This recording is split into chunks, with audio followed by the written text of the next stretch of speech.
Bueno, buenas tardes. Primero que nada, por supuesto que es un honor inmenso para mí tener el beneficio de, en el Congreso número 100 de la Federación Rural, compartir con ustedes mi humilde punto de vista de cómo veo el Uruguay, cómo veo el agro, hacia dónde vamos, hacia dónde deberíamos ir.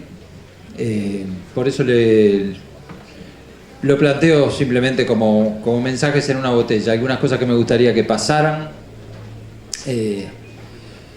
algunas cosas que creo nos significan en este momento de Uruguay el prestar especial atención hacia dónde estamos y hacia dónde podemos ir. Y sobre todo yo creo que algo que a mí me parece es interesante para pensar colectivamente es el hecho de que como país, como economía, estamos ante la mayor racha de crecimiento que hayamos tenido, por lo menos en nuestras vidas. Llevamos 15 años con la economía creciendo, eso nunca había pasado antes. Un crecimiento que arrancó en el 2003, impulsado por un dólar que se volvió amigable de pronto en una situación de crisis, un sector agropecuario que tomó la señal, arrancó a producir, luego vino una ayuda de las materias primas que potenció ese crecimiento, y con esa inercia venimos. Posiblemente hoy esa lógica de crecimiento tan prolongada está ante el mayor desafío desde que arrancó, porque ahora no tenemos ni el dólar alto que impulsó en el comienzo, ni las materias primas altas que impulsaron luego. Ahora tenemos que tratar de seguir creciendo como país con materias primas a un precio más bajo del que tuvimos años atrás y con un dólar que hoy no está jugando a favor, claramente está jugando en contra.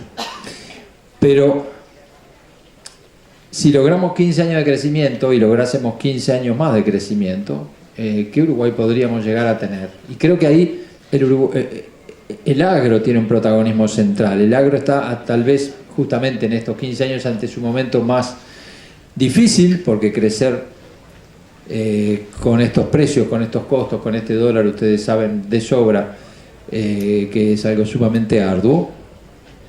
Pero si lo lográramos, ¿qué país podemos dejarle a la generación que viene, ¿no? Creo que yo me crié con mis mayores diciendo, pensar lo que era el Uruguay de los 50, lo bien que nos iba, lo bien que parecía que nos iba a ir y cómo descarrilamos, esa historia del Uruguay para mí bastante triste de los 70, de los 80. Y hoy súbitamente estamos de nuevo ante esa oportunidad y me parece que el gran desafío que tenemos todos es decir, bueno, ¿volveremos a desaprovechar esa oportunidad que el mundo nos ha dado o la aprovecharemos? Ese es un poco el eje de esto, ¿no? Entonces, ¿por qué no sostener 15 años más de crecimiento? ¿Por qué no podríamos hacerlo, dado que, además, si miramos el ciclo económico, da la impresión que lo peor del ciclo económico pasó, que ahora gradualmente empezamos a crecer. Pero es todavía un crecimiento, para mí, enormemente frágil, que deberíamos hacer todos un esfuerzo por consolidarlo, por sostenerlo.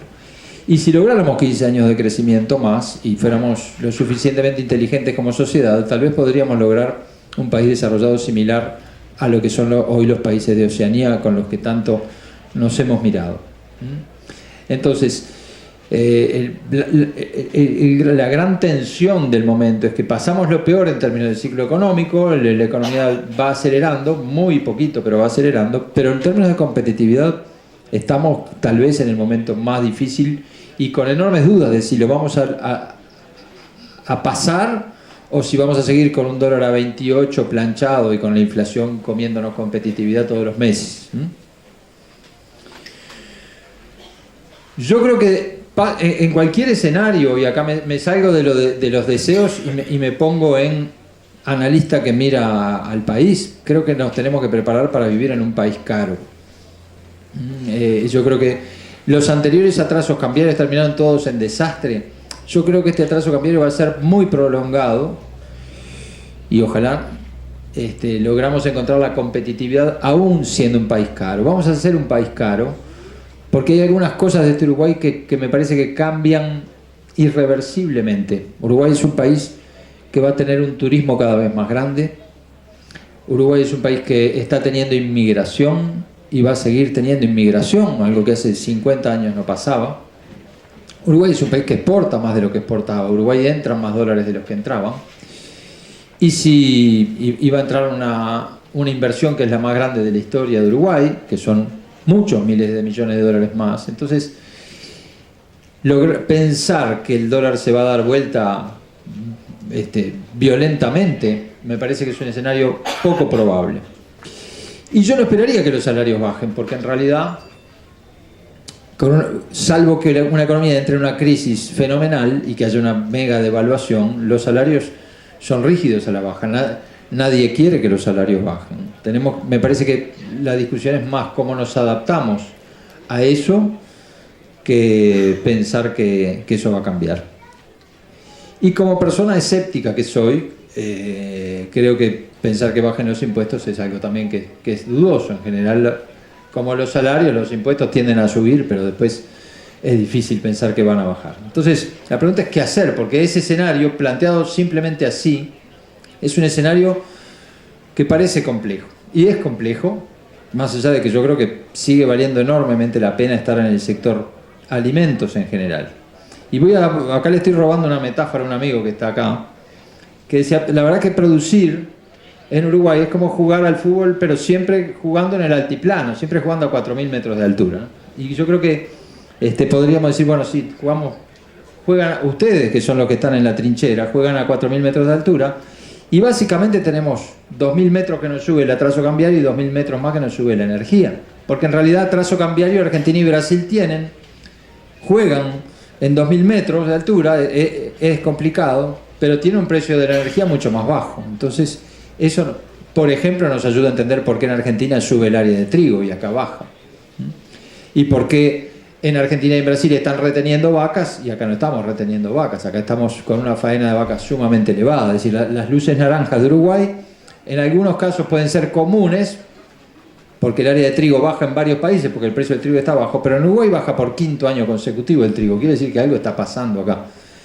Y en Uruguay hace muchos años que baja la población ovina y en Uruguay hace mucho tiempo que la faena de vientres es muy alta, lo cual inequívocamente señaliza que más allá de la exportación en pie que se lleva a machos, la faena de vientres sube per se. Es más alta la faena de vientres en este año que en el año pasado y era más alto en el año pasado que hace 2 años y así. O sea que tenemos una colección de luces naranjas. Y entonces yo creo que el esfuerzo que tenemos que hacer de comunicación, de explicarle al conjunto de la sociedad es que si no salimos de los 4.000 metros algún partido ganamos, porque vino el verano llovedor, porque vino el otoño con que se demoraron las heladas, porque se hace un esfuerzo enorme, algún partido se gana, pero si tenemos que jugar todas las eliminatorias a los 4.000 metros, ganaremos un par de partidos, pero a la larga nos van a terminar ganando. De modo que me parece que hay un esfuerzo por desandar un poco ese camino, todo lo que sea posible, todo lo que esté al alcance. Y otro costado que es, hay algo que tenemos que pensar, nada debemos esperar que no sea de nosotros mismos y vamos a tener que avanzar por caminos propios de ajustar costos. Y yo creo que hay una cosa que siempre pasa, que es que en los momentos de auge, con el novillo a $4, lo único que importa es producir más. Y si el fertilizante vale un disparate, igual vamos a poner el fertilizante, y si los salarios suben, igual vamos a pagar los salarios más altos. Pero cuando los precios bajan, es el momento de revisar todo lo revisable. En mercados voy a ser muy breve, a mí me interesa mirar los mercados, pero voy a ser muy breve porque creo lo siguiente: por 2 años podemos presupuestar estos precios y no le vamos a errar por mucho. Estamos en una lógica de estabilidad como hace tiempo no se daba, venimos de un periodo sumamente violento de subas, de bajas. Subimos furiosamente, vino Lehman Brothers, caímos furiosamente, subimos furiosamente de nuevo, pero el mundo cambió porque el precio de la energía ahora a la larga tiende a 0, y eso para mí me parece que es una idea fuerza, porque un congreso número 100 invita a pensar no 100 años para adelante, porque eso sería ciencia ficción pura y dura, pero sí invita a pensar adelante, y hacia dónde vamos es hacia un mundo que no use petróleo. Y esto a mí me parece que yo disfruto mucho hablando con gente que viene de afuera de Uruguay. Y muchas veces que la gente me dice, ustedes están gastando todo ese dinero en subsidiar una refinería de petróleo y son el Uruguay natural y el Uruguay inteligente. ¿Y cómo se entiende eso? Y sobre todo que este comentario me lo hizo alguien que, una californiana amiga que es bastante seguidora de Bernie Sanders, que es como la izquierda californiana, que me dice, pero ¿y si ustedes, Uruguay no es de izquierda y subvenciona una refinería para calentar más el planeta? No entiendo nada, ¿no?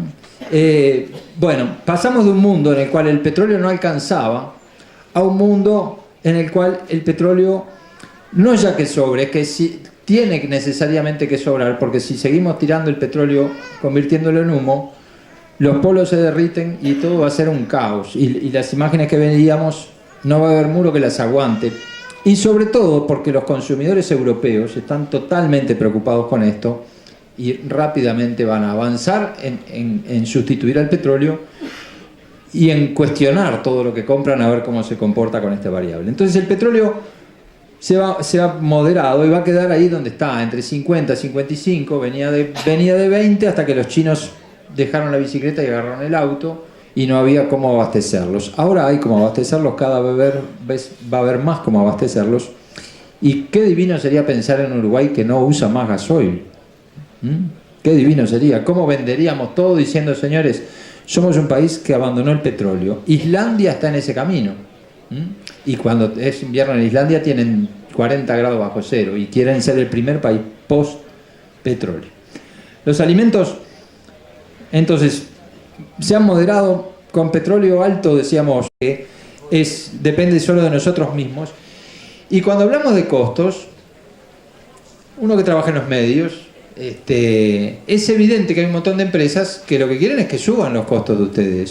No es que quiere que les vaya mal a ustedes, quiere que les vaya bien, quiere que produzcan 800 kilos por hectárea con un costo de 500 kilos por hectárea y ganen 300. Pero hay una presión a que ustedes gasten más, porque así funciona toda la rueda. Ahora, a mí me da mucha... yo tengo una impresión que tal vez está errada, pero es mi impresión, que al campo natural le podemos sacar mucho más de lo que le sacamos. A mí me parece que... Y eso no va a tener muchos sponsors, porque sacarle más a campo natural son procesos, es manejo, es aprender cuándo hay que comer, hasta dónde hay que comer, y cuándo hay que volver, y cuándo hay que entrar. Pero me parece que eso es clave. Y es clave no solamente porque si hablamos de bajar costos, el campo natural es la garantía, ¿no? Después que rompemos el campo natural nos condenamos a un costo casi que permanente. Después hay que si hacemos pradera, cada 4 años hay que gastar, y si hacemos verdeo hay que gastar todos los años. Pero, entonces, a mí me parece que es, bueno, ¿cómo es la mejor manera que podemos manejar el campo natural? Por supuesto que hay que hacer praderas y por supuesto que hay que hacer agricultura. ¿Cómo es la mejor manera que podemos manejar las rotaciones agrícolas ganaderas? Pero hay algo que vamos a tener que medir en algún momento de este siglo, que es ¿cómo es el balance de carbono de lo que hacemos? Hoy a mí me parece que no tenemos mucha idea de cómo es. Y eso les puedo asegurar que nos lo van a pedir más pronto de lo que imaginamos. Y que capaz que es una fuente de ingreso, o sea, porque en el mundo hay un mercado de carbono y capaz que decimos, bueno, yo vendí 100 kilos de carne, pero además metía dentro del suelo 1 tonelada de carbono. Y meter carbono en el suelo es hacer el suelo más fértil. O sea que no solamente podría vender ese carbono, sino que mi potencial productivo debería estar mejorando, porque lo que estoy haciendo es poniendo a las plantas a capturar carbono del aire y meterlo en la tierra. Entonces, bueno, vamos a medir eso en algún momento. Yo el otro día daba clase en facultad a gente de química y decía, para mí las tesis que hay que hacer ahora es eso, o sea, manejamos el campo natural de una manera o de otra, ¿qué pasa con el carbono? Manejamos una pradera de una manera y de otra, ¿qué pasa con el carbono? No lo sabemos. Si yo fuera ustedes, diría, vamos a hacer un tour por los 10 mejores campos que manejan campo natural en Uruguay, vamos a subirnos a un ómnibus, nos vamos tomando mate, nos vamos conversando, en vez de ir cada uno en su 4x4, hacemos un poquito de sociabilidad y nos conocemos un poco más, y hacemos un tour que sea los 10 mejores campos en manejo de campo natural y vemos qué podemos sacar de eso, porque si tenemos un problema de costos, la solución no debe pasar lejos de ahí. Bueno, y lo otro que me lo ha dicho gente del exterior, vinculada al agro y a la carne, dice, ustedes son los últimos que quedan que tienen campo natural de zona templada, ustedes no se dan cuenta de lo que vale eso. Y creo que no nos damos mucha cuenta de lo que vale eso. Argentina terminó con el campo natural. Brasil como país no va a vender valorizando el campo natural, porque Brasil para el consumidor es talar Amazonia y poner ganado, y son documentales que dicen que la ganadería es el peor de los males. No se va a poder diferenciar por eso. Paraguay no se va a poder diferenciar por eso. Nueva Zelanda reconvirtió todo a praderas perennes, que está muy bien, pero no es campo natural. Y ahí tenemos un elemento que después que se rompe no se puede volver a hacer. O sea, ahí tenemos en cierta manera un monopolio que vale la pena valorizar. Y si me permite una reflexión, que también yo como hincha de un cuadro de fútbol a veces me obsesiono con que le vaya bien a la séptima más que le vaya bien a la primera, porque si le va mal a la séptima ya sé que por 7 años no vamos a andar bien. Y me parece que si fuera Federación Rural me preguntaría cuál es la política para la selección sub-20 de la rural. Es algo que por ejemplo en los caballos criollos se ha dado, hay un montón de sub-20 que están recontra enganchados con los caballos, saben un montón, etcétera, etcétera, etcétera. Y en Estados Unidos vi un programa que a mí me parece que está muy bueno, que cuando se hace una actividad así, hay concursos que concursan 60 niños o adolescentes que cada uno expone su ternero o su ternera. Y en realidad, como se dijo hoy muy bien, y no importa quién gana en un concurso de esas características, ganan todos, pero está muy bueno, y está muy bueno el nombre que le pusieron, que son las 4 H's, que en inglés refieren a la cabeza, a tener buena cabeza, a tener buen corazón, a tener buenas manos y a tener buena salud. Y que dice, bueno, para ser lo mejor de lo mejor, es un poco el lema, es como ser un Boy Scout del agro. Los niños se recontraenganchan, presentan orgullosos sus terneros, andan en la vuelta y se sienten mucho más parte. Y me parece que, no sé, digo, aplico lo mismo que aplico a mis razonamientos. Entonces, termino con esto y con 2 gráficas que me interesa mostrar. ¿Cuál es el negocio? ¿Cuáles son los empresarios estrella hoy? ¿Por qué se habla tanto de Elon Musk, de Richard Branson, de empresarios de ese tipo? Porque el negocio tiene que ser salvar al mundo, hacer el bien, generar un producto, pero haciendo el bien. Y me parece que el discurso, la ganadería, es presentada cada vez más al mundo como algo que hace el mal, que tira metano, que tala selva, que contamina el agua, etcétera, etcétera, etcétera. Y Uruguay tiene condiciones para mostrar una ganadería que hace el bien, que entierra carbono, que protege los cursos de agua, que protege praderas milenarias.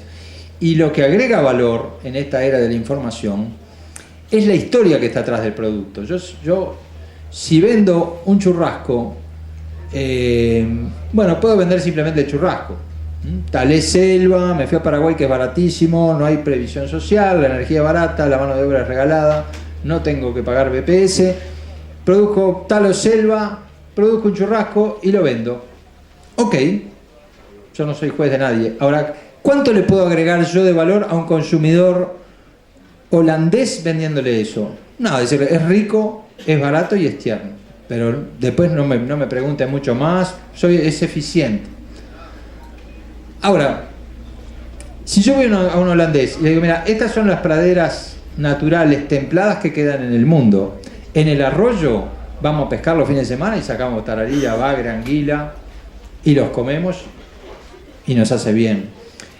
Los trabajadores todos están en el BPS, los animales son tratados con lo que es el estado del arte en bienestar animal, etcétera, etcétera, etcétera.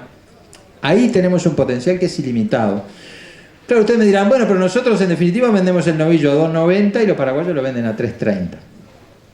Es cierto, porque justamente Paraguay tiene un costo de mano de obra mucho menor, un costo de energía mayor, ridículamente bajo.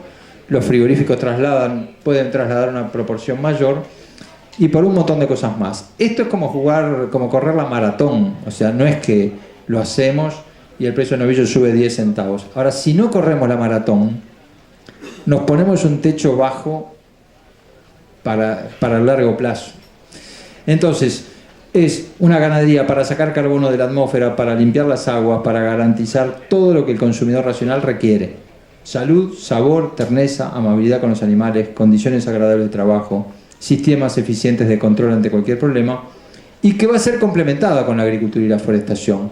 Si la competitividad no mejora, los árboles seguramente vamos a tener que terminar con 5 plantas de celulosa, y vamos a terminar siendo un bosque y sin campo natural. Y eso me parece que es lo que está en juego, que es algo que Alberto Capurro planteaba para mí muy bien. En el largo plazo, con lo que más podemos agregar valor es con la carne. Porque con la celulosa es celulosa, y el papel de la servilleta es el papel de la servilleta. Ahora la carne puede ser etiqueta negra. Dentro de las ciencias sociales, lo que sí es fácil de pronosticar es que la población sigue aumentando. Todos los años tenemos 80 millones de personas más. Vamos hacia los 10.000 millones y la demanda está y va a estar. Y eso me parece que es una seguridad que capaz que en el siglo XX no estaba tanto. Y esto es el tema para mí de este siglo. O sea, por más que hacemos acuerdos, por más que los autos eléctricos, la cantidad de dióxido de carbono de la atmósfera va subiendo imparable. Y esa gráfica no cambia. Y cada año nos van a pedir más que demostremos que sacamos carbono de la atmósfera. Y la ganadería uruguaya puede sacar carbono de la atmósfera.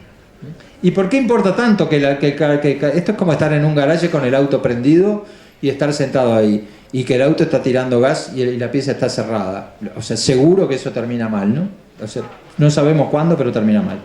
Y el tema es que eso lleva a que la temperatura suba, y suba de una manera que el año pasado terminó de prender todas las alarmas. Los meteorólogos dicen que si sube 2 grados, la cosa se pone realmente muy caótica, y el año pasado ya nos comimos el primero de esos 2 grados. Y uno también tiende a pensar, bueno, que cambie 1 grado la temperatura, ¿qué cambia, no?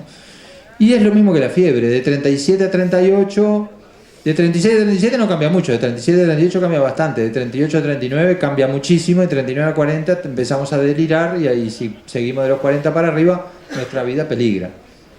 Y por ahora no le damos con la tecla, pero le podemos dar, o por lo menos podemos hacer, para mí Uruguay en este siglo tiene que ser el país ejemplo de luchar contra esto. No vamos a arreglar el problema, pero vamos a hacer la estación experimental de cómo se arregla para el mundo entero. Y eso me parece que es un proyecto buenísimo y en el que la ganadería es central. Eso es lo anterior visto con un poco más de detalle. Estamos a fin de mayo, todavía no tuvimos ninguna helada. Viene bárbaro, pero es señal de que algo ha cambiado y está cambiando, ¿no? Y está cambiando a una velocidad realmente importante.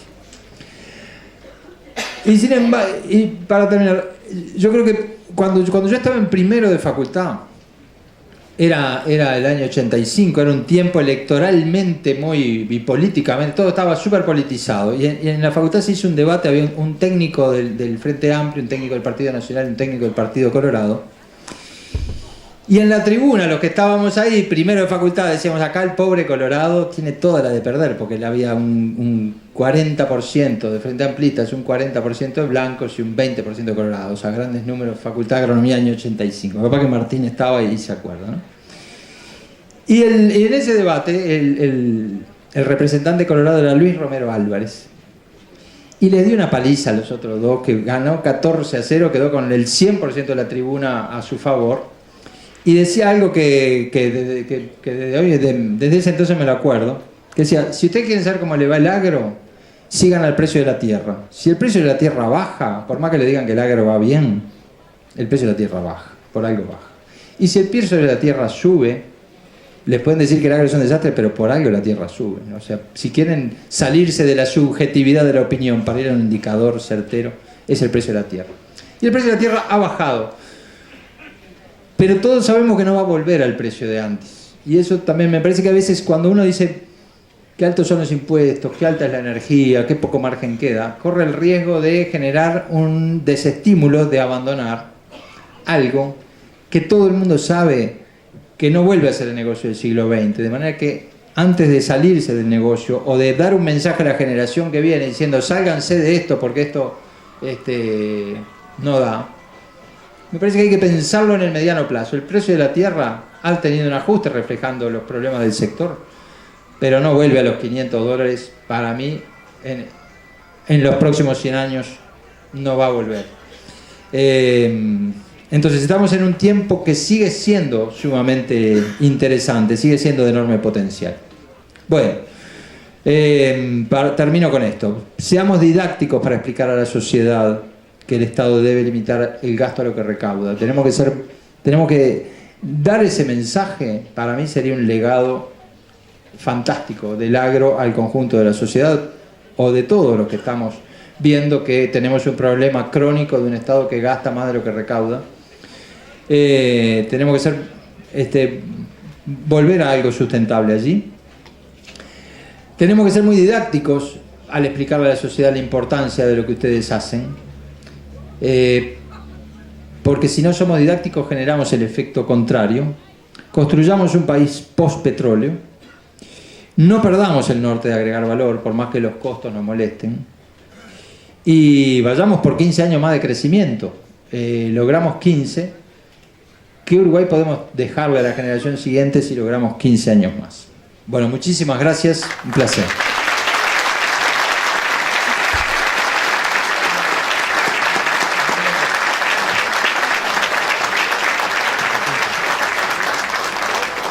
Agradecemos al ingeniero agrónomo Eduardo Brasina.